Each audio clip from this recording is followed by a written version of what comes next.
Hello and welcome to part 16, where we finally finished the base shopping cart by allowing quantity adjustments for the user before checkout.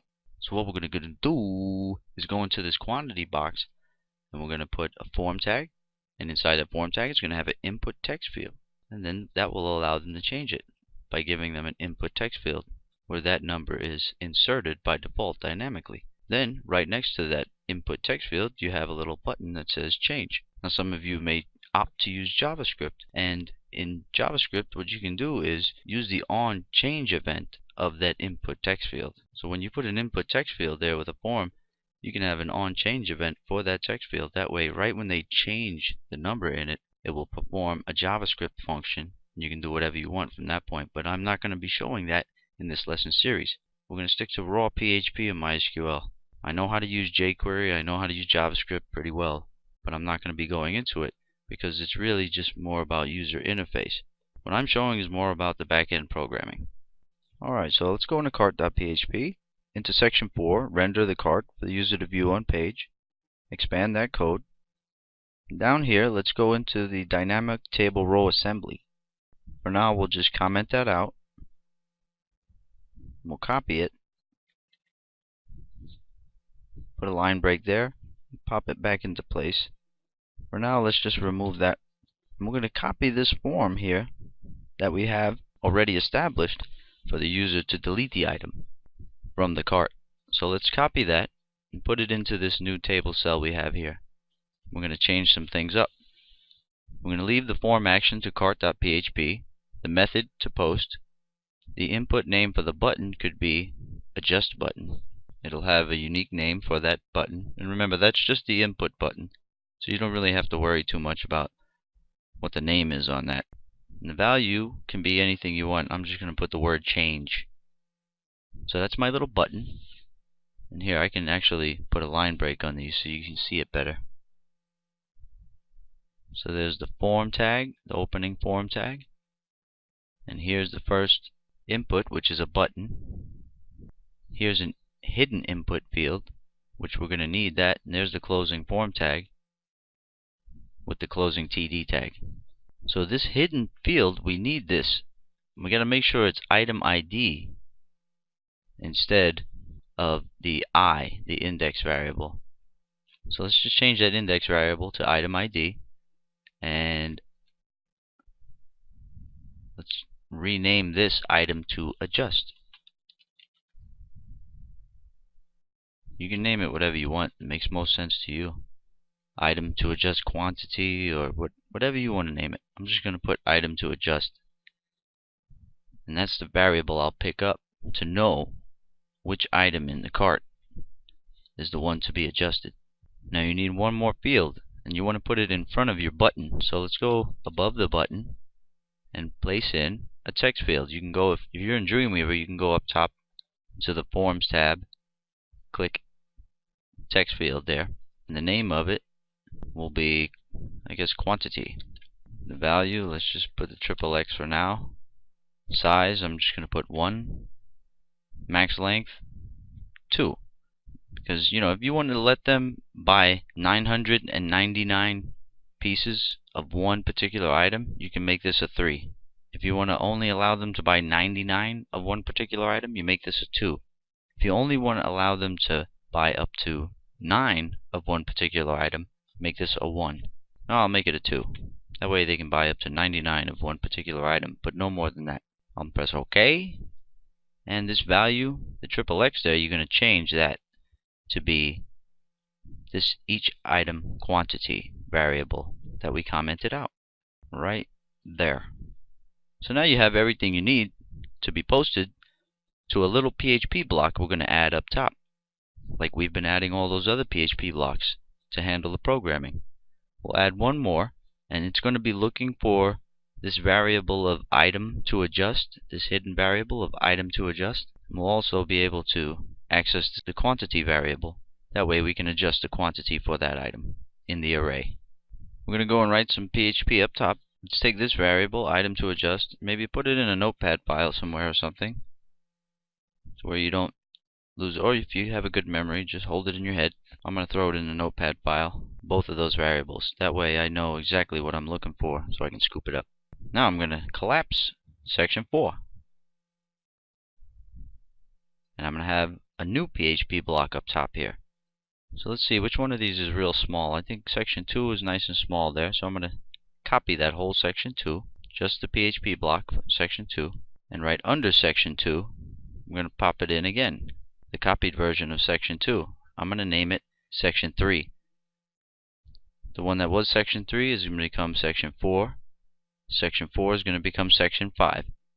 Now section 5 is render the card to the user to view on the page. Don't let me lose you. You saw what I just did. I just changed the numbers a little bit. So section 3 is the new one. So let's change what this says here. If user chooses to adjust item quantity.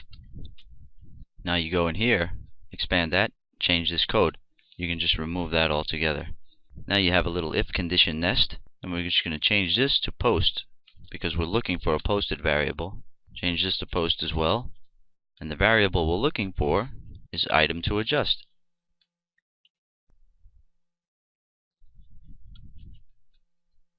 So let's change this to that. Now let me explain this line real quick. If is set the posted variable item to adjust, and post item to adjust is not equal to nothing. That means it has to have a value. So it has to be set and it has to have a value in order for us to execute some code. Dork. I'm a dork. Now, we already learned in this lesson series how to adjust the quantity for a specific item in the cart. So really some of you guys could have had this already banged out without me, I know, if your logic is good. So I'm going to go into section 1 and I'm going to copy this for each loop, because look here, in this for each loop we have this little code comment. It says that item is in cart already, so let's adjust its quantity using array splice. So I'm going to grab that whole for each loop. Make sure you grab the whole for each loop with the while loop inside of it. Press Ctrl C and then you can collapse section 1 back up. Go back into section 3 and put that for each loop right there. Make sure this bottom bracket matches. There we go. That looks good to me. So all we have to do is go in here and change this splice line just a little bit. And that's all we have to do really. So right here above the for each loop, we have to access this posted variable, whatever the value of it is. So let's make a local PHP variable called item to adjust. Keep it simple. Keep it simple, stupid. And then that'll be equal to the posted variable of item to adjust. We're also going to gather one more variable. So let's just copy that line, pop it in right there. I'm going to name this one quantity, because remember we have two variables being posted.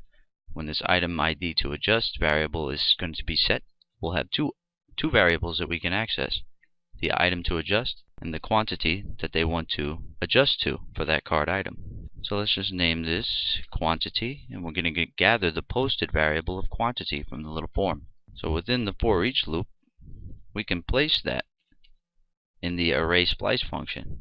But we have to make sure first we get the right item. So we have to gather, we need an I variable. So right above the for each loop, let's put the I equal to, so let's make that 0. So this should still target the correct, we're going to check it out. I might have to alter that a little bit, but I think this will target the correct associative array within your multi-dimensional array for that item. So let's see, instead of PID here, we simply change that to item to adjust. So within the for each loop, doing the same things we did in section 1, so I'm not going to recover this same, I'm not going to re-explain all this code. Just change PID to item to adjust. Was found, you don't need that variable. All we need is the splice function there within this if condition. And I already explained this if condition when we created section 1 of the code. So I'm not going to explain what this is all over again.